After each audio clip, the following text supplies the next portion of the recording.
to really discuss, what this exercise paradigm is trying to accomplish and why we call it high intensity exercise, is we have to think in first principles. And the first principle is we are animals. So we are in the kingdom Animalia. And so that means we're animals, which are different from the kingdom Plantae, which are plants. Plants are autotrophs. They make their own food. They make their own energy. Animals are heterotrophs, which means they have to go and acquire their food, which therefore means the kingdom animal, their major distinguishing characteristic is movement. So movement is our most preserved biologic function. Without movement, we can't get food and we can't keep from becoming food.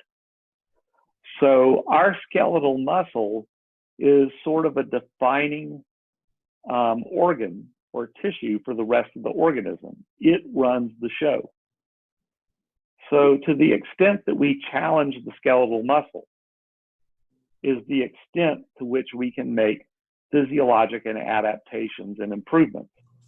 So if you make functional improvement in skeletal muscle, all the other tissues of the body benefit from a downward cascading effect, because all of the other tissues of the body have to support the mechanical functioning of skeletal muscle.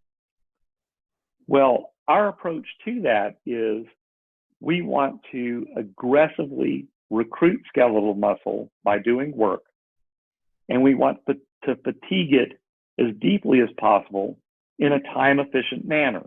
If you fatigue muscle to the point that it becomes dyskinetic and can temporarily no longer function, you have created a hormetic effect, a hormetic threat to its most preserved biologic function. And that stimulus, that threat to our most preserved biologic function, triggers an adaptive response out of the body.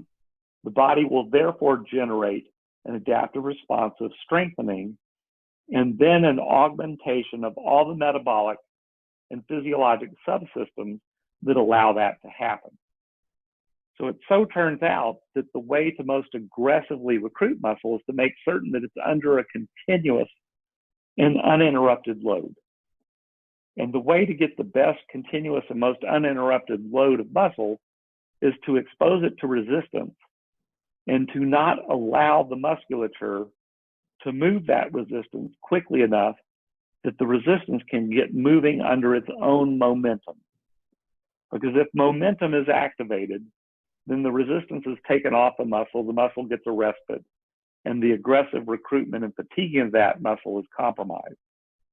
So high intensity resistance exercise resorts to use of resistance that is moved in a slow and smooth fashion so that the muscle never gets arrested. So the fatigue is aggressive and continuous and deep in a meaningful time frame. So that's what the whole approach is about. Well, in 1983, they partnered with the University of Florida to do an osteoporosis study with elderly women to see if strength training would produce improvements in function and bone mineral density in women that have osteoporosis. But the problem was these women were very frail. They had very thin bones. They were very prone to injury. So they had to devise a training protocol for these women that was going to be safe. So they had to really watch the amount of force that was going to be transmitted onto their bones. The way they went about this was to produce a protocol of exceedingly slow movement, where the weight was lifted very gradually over a course of 10 seconds, and then lowered over a course of 5 to 10 seconds, depending upon the equipment. Force is mass times acceleration, and they were just trying to take acceleration out of the equation as much as possible so they could strength train these frail women and not hurt them. Well, when they applied this, they found two things. 3 times a week was way too much. They couldn't recover. So they went down to 2 times a week. And when they did, they found a rate of progress in these elderly, frail women that was much faster than they had seen previously. But what they did was they took the protocol and they applied it to the athletes at the University of Florida, so the athletes that would visit Nautilus training headquarters. And what they found was that accelerated rate of improvement in terms of strength gains, muscle mass gains, was evident in younger and healthier people as well. And what they came to realize is that they had simply stumbled upon a mechanism to make the stimulus more aggressive. The muscle was under a more continuous load, which resulted in a more aggressive and rapid and deeper fatiguing of the skeletal muscle, which triggered a more powerful stimulus.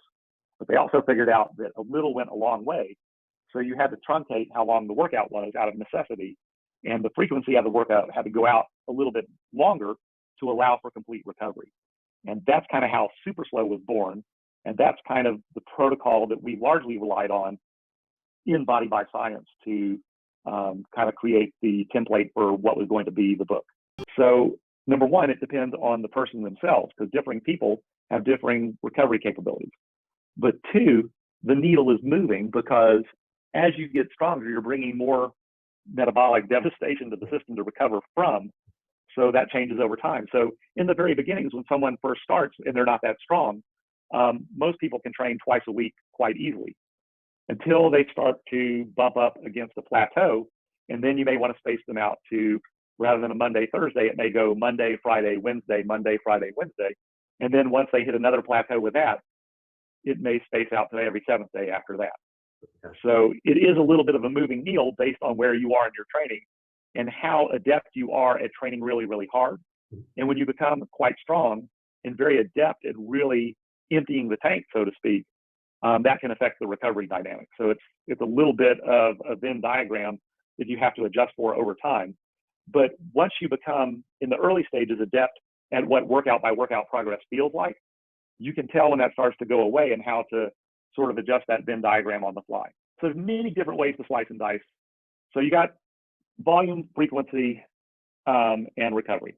Someone really likes to be in the gym and wants to be there 3 days per week. They need to subdivide their body into a three-way split. So they can do, chest and back on one day, shoulders and arms on the other, legs and abs on the third.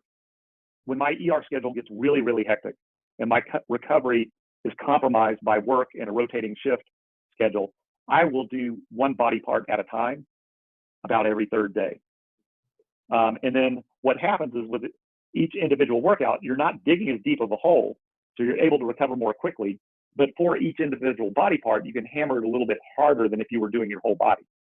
So there's lots of different ways to slice and dice it based on where you are in your training, but also based upon lifestyle factors at any given point in time. If you really hammer a high intensity workout and you don't allow enough recovery, the first thing you got to kind of get a handle on is that overtraining is not an event. It's a process. So you train on one workout, you come back too soon. It may not be readily evident on that very next workout, but if you keep doing it, what will happen is you start to accumulate a constellation of symptoms. Number one is that within the workout itself, when you reach fatigue in a fully recovered state, it feels very grindy. Your last repetition or two is experienced as the repetition speed starts to bog down. And, a repetition that, let's say you're doing a 5-5 cadence. On the last 2 or 3 repetitions, you're pushing as hard and as fast as you can, but you make it in 7 seconds. And then the next repetition takes 9 seconds. You complete a final repetition, but it takes 12 or 13 seconds to complete it, and then you fail. When you're overtrained, there's none of that grindiness. You're just moving along, and then you just, bam, run into a brick wall. You fail abruptly and suddenly and without warning, and it feels frustrating, like you've been denied unfairly. So that's the first thing. The second thing that starts to happen is you start to feel like crap. And I think that it's first manifested as a foul mood. You're moody, you don't feel upbeat, you don't feel optimistic, you start to feel tired and grumpy, you become hangry more easily. When you go to sleep at night, you'll have more problems with feeling wired and tired. You'll feel like totally tired, like I need to go to bed and sleep, and then you lay in the bed, it's like you start playing the if I fell asleep right now, I would get X hours of sleep game.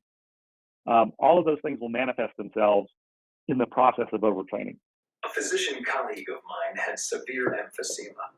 One night he was brought into the emergency room of the hospital where I was on duty. Though he was in respiratory failure, he didn't want to be put on a ventilator. As a colleague and a friend, I sat down with him and said, look, if we don't put you on a ventilator, then you are going to die, and you're going to die tonight. I know you don't want to be on a ventilator. I know you're worried about suffering, being on life support for weeks on end, and then eventually dying anyway. But if you can get through this one okay, I think that you have many more years of productive life ahead of you. He reluctantly agreed, and for a time, I felt bad for talking him into it, because he did spend 2 weeks on a ventilator, and when he eventually got off, he was for the most part wheelchair-bound because of his emphysema. He could walk short distances inside his house, and on a good day, he could walk out to his mailbox or onto his driveway to pick up the newspaper, but he was in bad shape and getting worse. Then, out of the blue, he decided to come to my training facility. He said that he wanted to work out, so I put him on the Big 3 routine, consisting of a pull-down, chest press, and leg press. This routine gradually strengthened him. With his increasing muscle strength, the amount of respiratory support he required to accomplish a given level of muscular exertion started to fall, because he was stronger.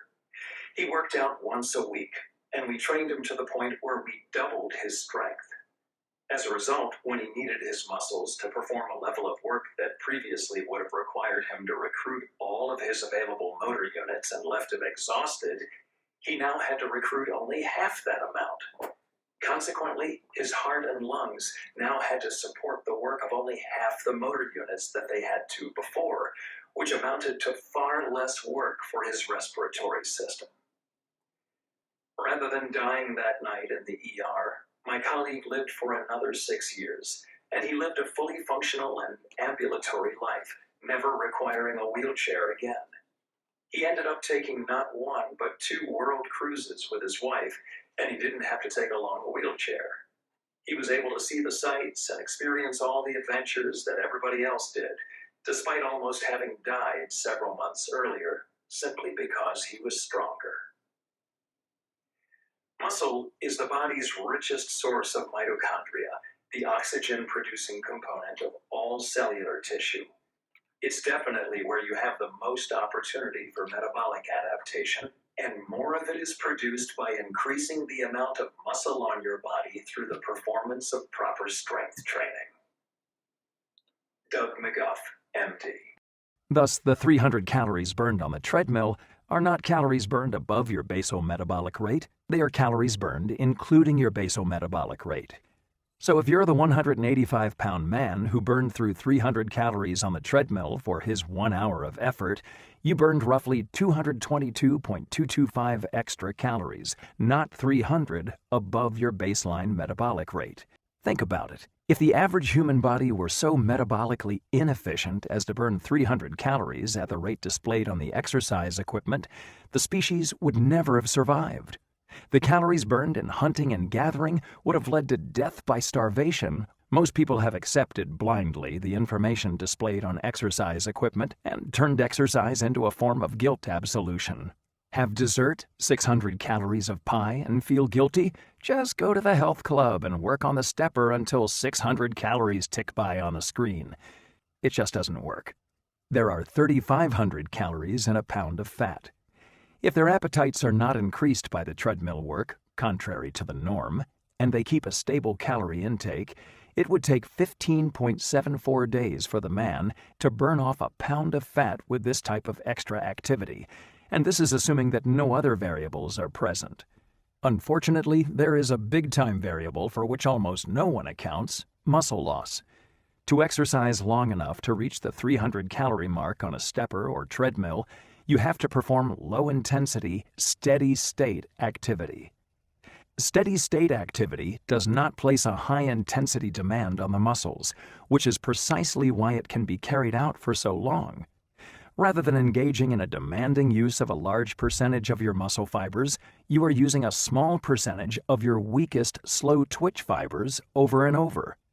When you perform this type of exercise, your body can adapt by causing you to lose muscle mass. Since you use such a small percentage of your muscle mass to perform this work, additional muscle is perceived by the body as being dead weight, useless, and burdensome. In fact, a person who persisted in 7 days per week of steady-state training could, over the course of 6 months to a year, easily lose about 5 pounds of muscle tissue.